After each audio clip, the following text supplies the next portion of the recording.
할렐루야. 주님이 말씀하신다. 나는 마음이 온유하고 겸손하니 내 멍에를 메고 나에게 배워라. 할렐루야. 주님께서 여러분과 함께 또한 사제의 영과 함께 마테오가 전한 거룩한 복음입니다. 주님 영광 받으소서. 그때 제자들이 예수님께 다가와 하늘나라에서는 누가 가장 큰 사람입니까? 하고 물었다. 그러자 예수님께서 어린이 하나를 불러 그들 가운데 세우시고 이르셨다. 내가 진실로 너희에게 말한다. 너희가 회개하여 어린이처럼 되지 않으면 결코 하늘나라에 들어가지 못한다. 그러므로 누구든지 이 어린이처럼 자신을 낮추는 이가 하늘나라에서 가장 큰 사람이다. 또 누구든지 이런 어린이 하나를 내 이름으로 받아들이면 나를 받아들이는 것이다. 너희는 이 작은 이들 가운데 하나라도 업신여기지 않도록 주의하여라. 내가 너희에게 말한다. 하늘에서 그들의 천사들이 하늘에 계신 내 아버지의 얼굴을 늘 보고 있다. 너희는 어떻게 생각하느냐? 어떤 사람에게 양 100마리가 있는데 그 가운데 한 마리가 길을 잃으면 99마리를 산에 남겨둔 채 길 잃은 양을 찾아 나서지 않느냐? 그가 양을 찾게 되면 내가 진실로 너희에게 말하는데 길을 잃지 않은 99마리보다 그 한 마리를 두고 더 기뻐한다.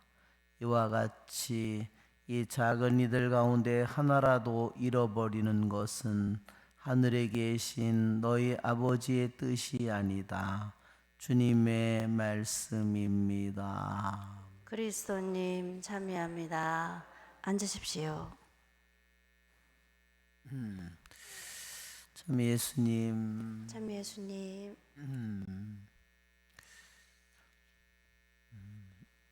오늘의 독서의 말씀은 에제키엘 예언서의 말씀입니다. 에제키엘 예언서는 정말 에제키엘 예언서를 한번 읽으면 정말 그 내용과 그 이 모든 그 예언의 말씀이 너무 독특하다는 것을 느끼게 됩니다. 에제키엘 예언자는 바빌론으로 귀향을 간 사제였습니다. 그는 이방인의 나라에 가서 끌려가서 정말 너무나 정말 참혹한 상태에 예언의 말씀을 받기 시작했습니다. 그런데 그것이 자기가 자기 나라를 떠나서 모든 것을 잃고 이제 성전도 없는데 말하자면 자기는 사제로서 무엇을 해야 될지 모르겠죠. 그러나 그것이 끝이 아니었습니다. 그는 결국 자기 나라의 멸망을 나중에 보게 되었고 성전이 불타는 것을 나중에 그는 알게 되었습니다. 그러한 사람들을 위해서 그가 예언을 하도록 부르심을 받은 겁니다.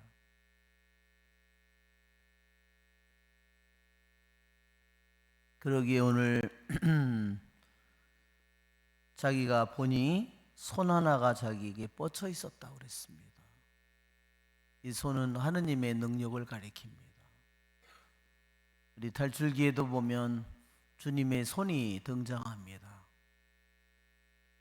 그것은 하느님의 능력입니다. 거기에는 두루마리가 하나 놓여 있었다고 했습니다.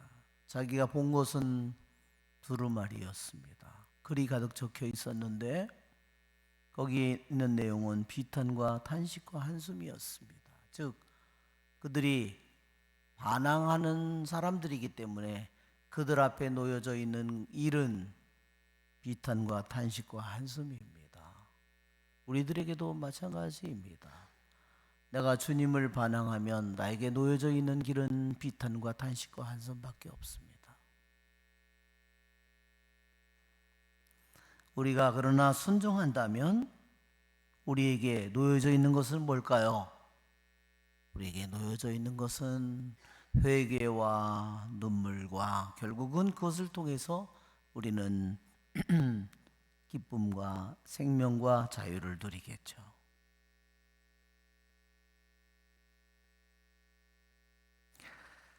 두루마리를 주님께서 먹으라고 말씀하셨습니다.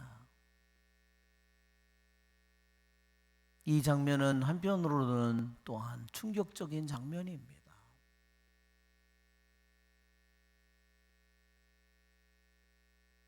오늘날은 우리들이 책을 사용하지만 그 당시에는 전부 다 두루마리를 사용했습니다.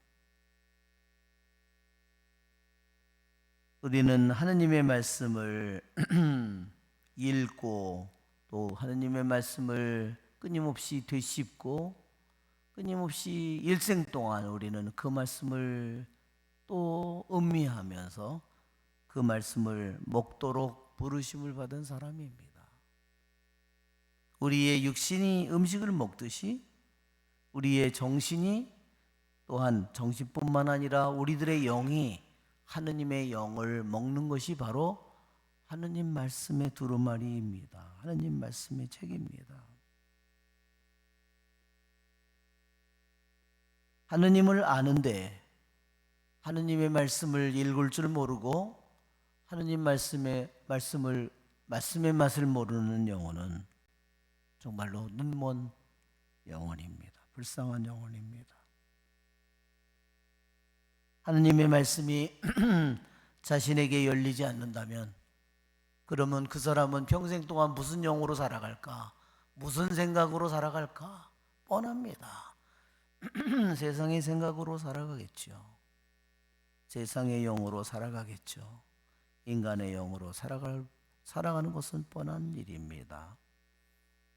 오늘 주님께서 복음에서 하늘나라에서 누가 가장 큰 사람입니까? 묻습니다. 세상에서 큰 사람은 누구입니까? 공부를 잘하는 사람, 좋은 대학에 가는 사람, 인류 기업에 들어가는 사람, 돈을 잘 버는 사람, 그렇죠? 성공한 사람이겠죠. 그러나 주님은 절대로 그렇게 말하지 않습니다. 왜? 그것은 세상의 나라이기 때문입니다.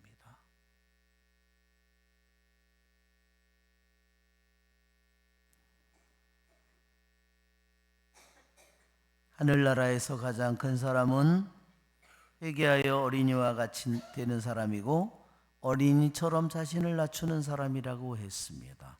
하늘나라에 뭐가 부족한 게 있을까요? 한번 생각해 보십시오. 하늘나라에 내가 채워줘야 될 게 있을까요? 하늘나라에 뭐가 아쉬운 게 있어가지고 내가 모자라서 내가 가서 채워주고 내가 만들어줘야 될 것이 있을까? 없습니다.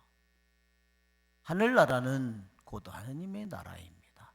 그 자체로 부족한 것이 하나도 없습니다. 그러기에 하늘나라에서 하느님 나라에서 가장 큰 사람은 누구일까? 자기 자신을 전부 다 내놓은 사람입니다. 자기 자신을 완전히 비운 사람입니다. 자신을 낮춘 사람입니다. 그 사람보다 하늘나라에서 더 위대한 영혼이 어디 있겠습니까? 그러나 언제나 자기만을 찾는 사람, 언제나 남들과 자기를 비교하고 남들과 자기를 끊임없이 경쟁하고 계산하고 그런 영혼은 하늘나라의 영혼이 아니라 세상의 나라의 영혼이죠.